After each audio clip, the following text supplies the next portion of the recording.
సంతోషమే ప్రతి క్షణము ఇక సంతోషం ప్రతి క్షణం మానిపల్లి జ్యువెలర్స్ ఈరోజు వైఎస్ఆర్సీపీ ప్రభుత్వ హయాంలో రైతు జీవితంలో వెలుగులు చూడడానికి ప్రవేశపెట్టిన సంస్కరణలన్నీ కూడా ఈరోజు అన్ని కూడా కనపడకుండా పోయే పరిస్థితిలోకి వచ్చాయి. ఈరోజు గ్రామాలలో ఆర్బీకే వ్యవస్థ ఈరోజు గ్రామాలలో నిర్వీర్యమైపోయిన పరిస్థితి. ఈ వ్యవస్థ నిర్వీర్యమైపోయిన పరిస్థితి. ఈరోజు గ్రామాలలో రైతులను చేయి పట్టుకొని నడిపించే ఈ ఆర్బీకే వ్యవస్థ ద్వారా గతంలో పంటలు కొనుగోలు జరిగేటివి. ప్రతి రైతు కూడా ఈ క్రాప్ కింద రిజిస్టర్ చేసుకున్న ప్రతి రైతుకు కూడా గిట్టుబాటు ధరలు వచ్చే విధంగా ఆర్బీకేలో ఈ మాదిరిగా పోస్టర్లు కనిపించేటివి.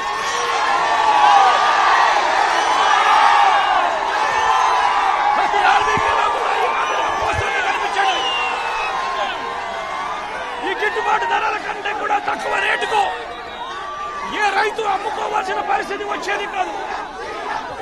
ఒకవేళ అమ్ముకోవాల్సిన పరిస్థితి ఏ రైతుకైనా ఉంటే ఆ రైతు ఆర్బీకేకి వచ్చి రిజిస్టర్ చేసుకుని 1907కు ఫోన్ చేస్తే చాలు, ఆ రైతులకు వెంటనే ప్రభుత్వం జోక్యం చేసుకుని పంటలు కొనుగోలు చేసే పరిస్థితి. ఆ రోజుల్లో ధాన్యం ప్రొక్యూర్మెంట్ కు 65,000 కోట్ల రూపాయలు ఖర్చు చేసి ధాన్యం కొనుగోలు రాష్ట్ర ప్రభుత్వం రైతులకు గిట్టుబాటు ధర ఇప్పించే కార్యక్రమం చేస్తే ఈ రోజు ధాన్యం కొనుగోలులో ఏ రైతుకు కూడా కనీస ధర రాలేదు. ప్రతి ఇతర పంటల కొనుగోలుకు వైఎస్ఆర్సీపీ ప్రభుత్వ హయాంలో 7,000 కోట్ల రూపాయల పైచీలకు ఇతర పంటల కొనుగోళ్ల కోసం ఖర్చు చేసి ప్రతి రైతును కూడా ఆదుకున్న పరిస్థితి మా ప్రభుత్వంలో ఉంటే ఈ రోజు రైతులకు గిట్టుబాటు ధర ఇప్పించాలన్న ఆలోచన లేదు. ఆర్బీకేల ద్వారా కొనుగోలు చేయాలి అన్న ఆలోచన లేదు. ఒక నంబర్ ఫోన్ కొడితే చాలు ప్రభుత్వం స్పందిస్తుందన్న నమ్మకం ఈ రోజు రైతుల్లో కూడా కరువైపోయిన పరిస్థితులు ఈ రోజు రాష్ట్రంలో కనిపిస్తా ఉన్న పరిస్థితులు. ఈ రోజు ప్రతి వ్యవస్థ కూడా నిర్వీర్యమైపోయిన పరిస్థితి.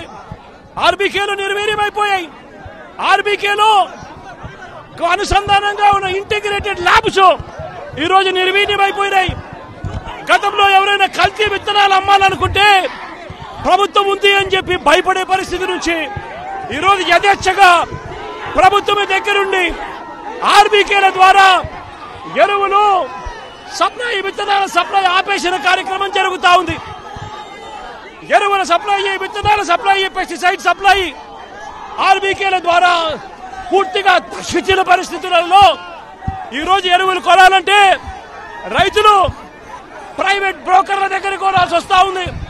ప్రైవేట్ డీలర్ల దగ్గర కొంటే వాళ్ళు కనీసము 100 రూపాయల నుంచి 400 రూపాయలు బ్లాక్ లో అమ్ముతా ఉన్న పరిస్థితి ఎరువులకు సంబంధించి.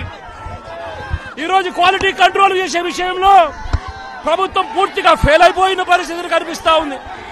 నాణ్యమైనవి మాత్రమే అమ్మే పరిస్థితి గతంలో ఆర్బీకేల ద్వారా చేస్తే రాష్ట్ర ప్రభుత్వం ఈ రోజు నాణ్యమైనటివి ఏవి కూడా రైతులకు సప్లై కాకుండా ఉండే పరిస్థితి ఈ రోజు రాష్ట్రంలో నెలకొని ఉంది. ఇప్పటికైనా రాష్ట్ర ప్రభుత్వం కళ్ళు తెరిచి రైతులకు పెట్టుబడి సహాయం కింద వాళ్ళు ఇస్తామని చెప్పిన పీఎం కిసాన్ కాక 20,000 రూపాయలు ఏదైతే ఇస్తామని చెప్పారో అది కూడా రైతులను మోసం చేసిన పరిస్థితిలో ఈ రోజు రాష్ట్ర ప్రభుత్వం కనిపిస్తా ఉంది. రైతులకు ఈ రోజు 0 వడ్డీ రాని పరిస్థితి ఈ రోజు రైతాంగం మీద కనిపిస్తా ఉంది.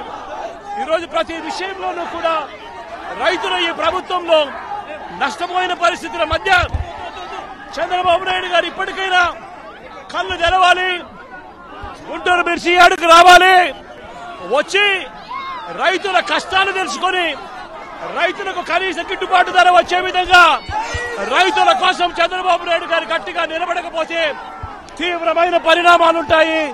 రాబోయే రోజుల్లో రైతుల తరపున చంద్రబాబు నాయుడు గారిని హెచ్చరిస్తా ఉన్నాం. ఈరోజు ఇక్కడ కూడా పరిస్థితి ఏమిటి అంటే, ఒక ప్రతిపక్ష నాయకుడు ఇక్కడికి వస్తున్నాడు అనంటే, రైతులతో మాట్లాడే ప్రయత్నం చేస్తున్నాడు అనంటే, కనీసం పోలీసుల భద్రత కూడా చంద్రబాబు నాయుడు గారు ఇవ్వని పరిస్థితి.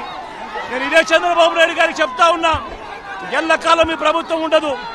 రేపొద్దున ప్రతిపక్షంలో మీరు కూర్చున్నప్పుడు ఇదే మాదిరిగా పోలీసు భద్రత మేము తీసేస్తే ఎలా ఉంటుందో ఒక్కసారి ఆలోచన చేసుకో చంద్రబాబు. నువ్వు చేస్తా ఉన్నది కరెక్టా కాదా అన్నది కూడా ఒకసారి ఆలోచన చేసుకోమని చంద్రబాబు నాయుడు గారికి ఈ సందర్భంగా గట్టిగా చెప్తా ఉన్నాం, విజ్ఞప్తి చేస్తూ. ఈరోజు ఎమ్మెల్సీ ఎలక్షన్ జరుగుతున్నాయి. అలాంటి ఎమ్మెల్సీ ఎలక్షన్ జరిగేటప్పుడు కోడ్ ఆఫ్ కాండక్ట్ ఉంది, మీరు రావడానికి వీలు లేదు అని స్పష్టంగా చెప్పిన తర్వాత దాన్ని వైలేట్ చేసి ఆడడం, వైలేట్ చేసి వెళ్ళి మార్కెట్ కమిటీలు ఇవన్నీ చేయడం, చేసిన తర్వాత మళ్ళీ పోయి మాకు సెక్యూరిటీ ఇవ్వలేదని కంప్లైంట్ చేయడం. అంటే మీరు చేసే ఇల్లీగల్ యాక్టివిటీస్ కూడా సెక్యూరిటీ ఇవ్వాలంటే కరెక్ట్ కాదు.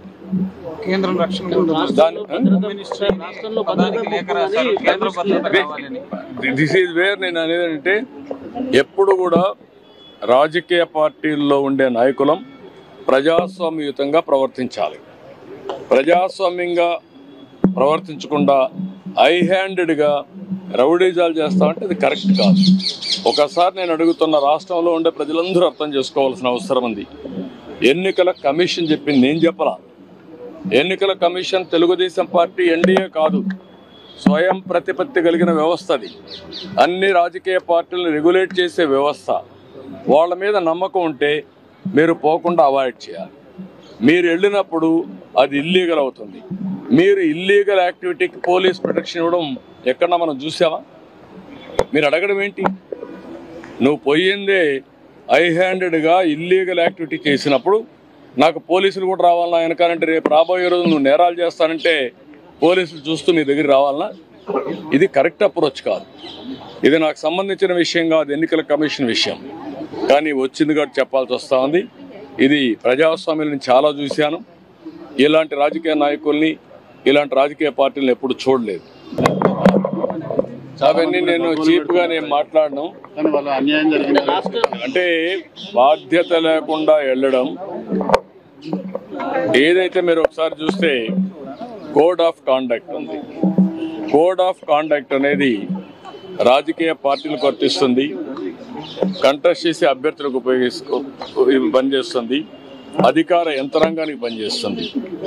కానీ విచిత్ర వాదన, మేము మాత్రం మాకు కోడ్ ఆఫ్ కాండక్ట్ లేదు, మేము ఎక్కడికైనా పోతాం అని వైలేట్ చేసి, ఒకసారి ఎలక్షన్ కమిషన్ ఆర్డర్ ఇచ్చిన తర్వాత మీరు రావడానికి వీలు లేదంటే ప్రజాస్వామ్యం నిలిపేయాలి. That election commission. Election commission ఇచ్చిన తర్వాత మీరు ఊరు పోవడానికి, ఎలక్షన్ కమిషన్ కంటే మీరు గొప్పవాళ్ళు కాదు కదా. మీ రాజకీయ పార్టీ కానీ ఏ రాజకీయ పార్టీ కానీ ఈరోజు నడుస్తున్నాయంటే ఎన్నికల కమిషన్ గైడ్ లైన్స్ ప్రకారం మనం నడుస్తున్నాం. ప్రజాస్వామ్యంలో అటానమస్ బాడీ ఎన్నికల కమిషన్. ఈరోజు ఎమ్మెల్సీ ఎలక్షన్ జరుగుతున్నాయి. అలాంటి ఎమ్మెల్సీ ఎలక్షన్ జరిగేటప్పుడు కోడ్ ఆఫ్ కాండక్ట్ ఉంది, మీరు రావడానికి వీలు లేదు అని స్పష్టంగా చెప్పిన తర్వాత దాన్ని వైలేట్ చేసి ఆడడం,